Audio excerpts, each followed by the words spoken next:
이 자료화를 위한 정독은 다릅니다.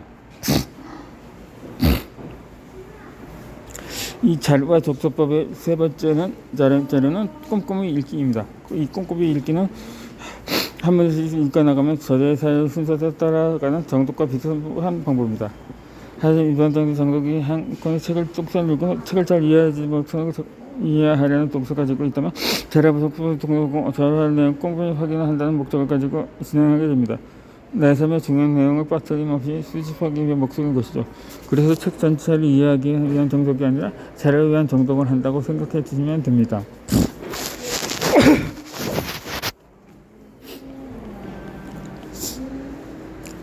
자료화를 위한 정독은 어떻게 하면 될까요? 책을 한 페이지에 읽으면서 중간에 느껴지는 페이지, 문장에 대해서 일만의 최시한을 남겨줍니다. 중요하거나 감명 깊게 문장을 쭉 긋고 핵심표에 대한 동그라미도 칩니다. 더 강조하고 싶다면 별표도 그려놓습니다. 또 반드시 발췌해야겠다고 판단이 되는 부분이 있으면 기퉁이를 더 접어놓습니다. 여백을 간단한 메모를 남겨놓을 수도 있습니다. 이때 책을 빌려서 보시는 분이나 책에 직접 포스트를 남기는 불편하신 분이나 플래그나 포스트잇을 활용할 수 있습니다.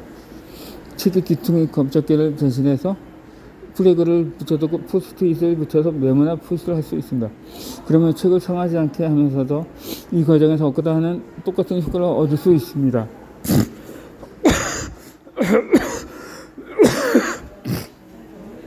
이렇게 자신만의 표식을 남기는 이유는 다음 단계에서 진행할 수집할 과정을 위해서입니다. 이 표식을 보면 어떻게 수집할지는 뒤에서 설명해 드리겠습니다.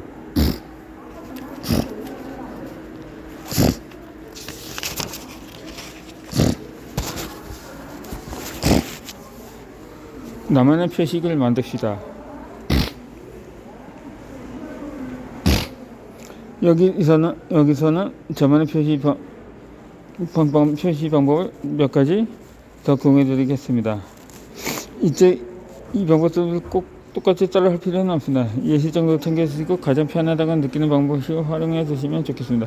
이런저런 방법식에 보면 자신만의 표식을 만들어 적용하지만 독서의 효과를 더욱 높일 수가 있습니다. 우기부기의 표식 방법입니다. 논의색 형용필 혹은 형용필입니다. 중요하다고 판단한 문장, 감명적인 문장입니다. 빨간색 형용필 혹은 빨간 볼펜으로 노란색 형용필 부분에서 강조하고 싶은 키워드나 문장입니다.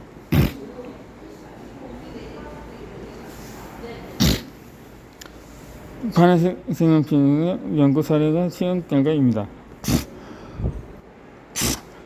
이 초록색 색연필은 노트에 실제로 발전 문장입니다. 보라색 색연필은 증거인물들의 명언들입니다. 마지막 Q와 A 메모에서는 질문과 Q와 답을 A로 정합니다.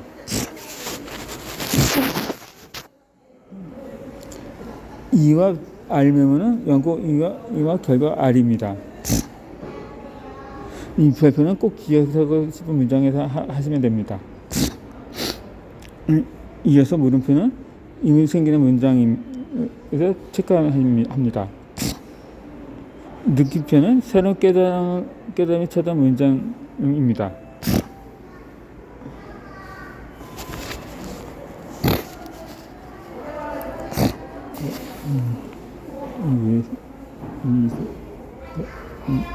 이런 식으로 말입니다.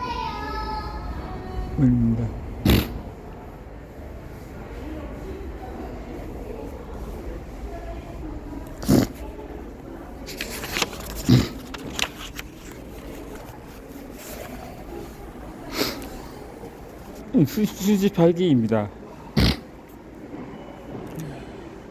그 다음 자료입니다. 꼼꼼히 읽기나 혹은 훑기 과정에서 미리 표지하는 내용들, 특히 중요한 내용들을 수집해서 노트로 만드는 단계입니다. 이 기초기능을 잡은 페이지나 플러그로 붙여둔 페이지를 빠르게 펼칩니다. 그리고 중요한 내용은 노트에 발췌합니다. 이 노트는 노선, 에버노트와 같은 PC 프로그램을 이용해서도 좋고 손으로 직접 쓰는 종이 노트여도 괜찮습니다. 단 종이 노트는 난장이 분리 가능한 바인더 노트여야 나중에 분류 작업을 할 수 있습니다. 과거에 저는 20 바인더 노트를 사용하다가 지금은 모든 작업을 PC 노선 프로그램을 활용해 진행하고 있습니다. 자료를 이용한 몇 가지 정보들이 있습니다.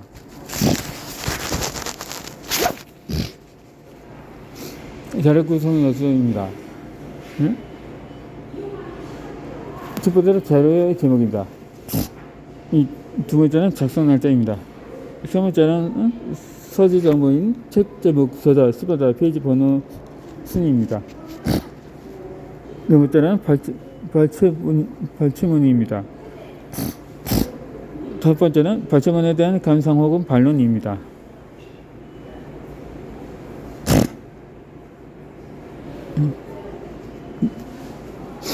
이 노션 프로그램을 활용할 때 자료화한 예입니다. 저는 이 하나의 구성을 지식카드라고 부르고 있습니다.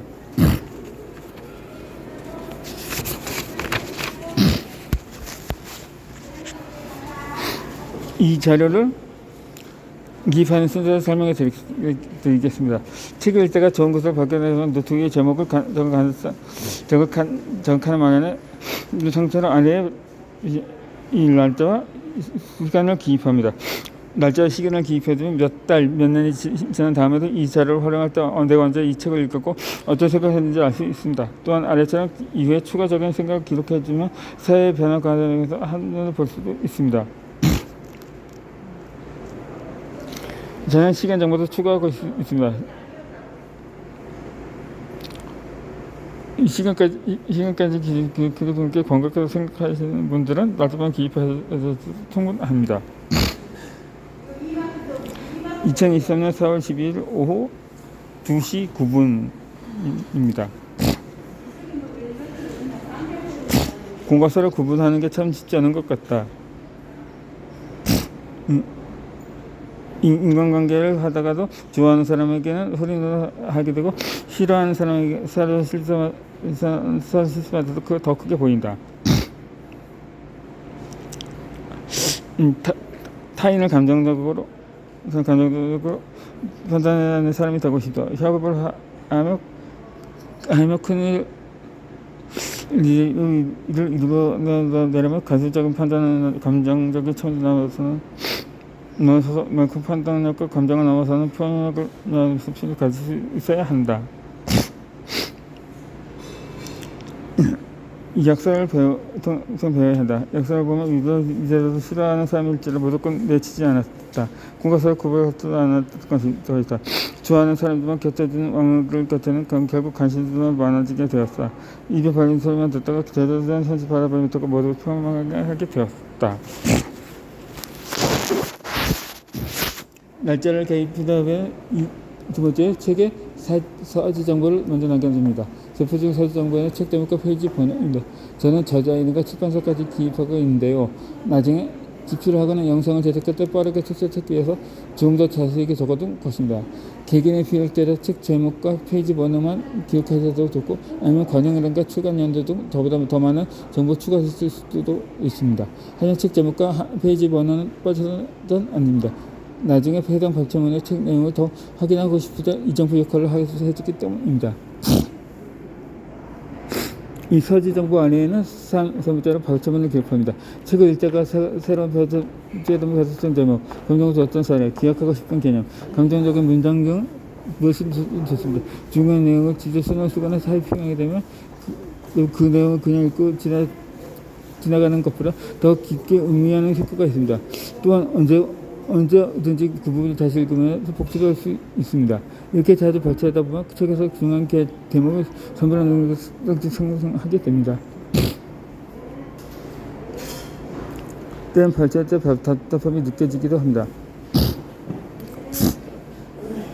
어떤 내용을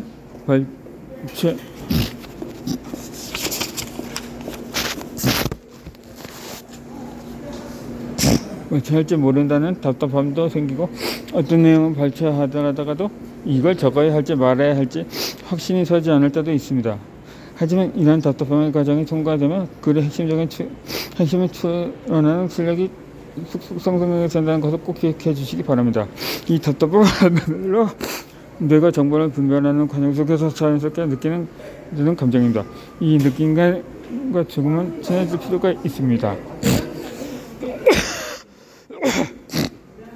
다만 간혹 모든 걸 발췌해야 할 것 같은 스트레스가 생기고 발췌를 할지 말지 고민이 심해서 독서의 능력이 떨어지는 경우도 있습니다. 이럴 때는 이 문장을 너무나 좋아서 꼭 발췌해야겠다는 생각이 들 때만 발췌하시기를 권해드립니다. 앞의 예시를 보면 저는 김영옥 선생이 대학 학기 한글 약조에서 사람을 감정적으로만 판단하지 않는 것의 중요성을 강조하는 구절을 발췌해 보았습니다. 이 문장을 읽기 전에 저는 좋아하는 사람들에게 흔히 논을 하고 있는 저의 모습조차 인식하지 못했습니다. 하지만 이 문장을 통해 새로운 깨달음을 얻게 된 것이죠. 이렇게 저는 무의식을 깨닫게 하는 문장 외에도 다른 목적으로 발췌를 하는 경우도 있습니다.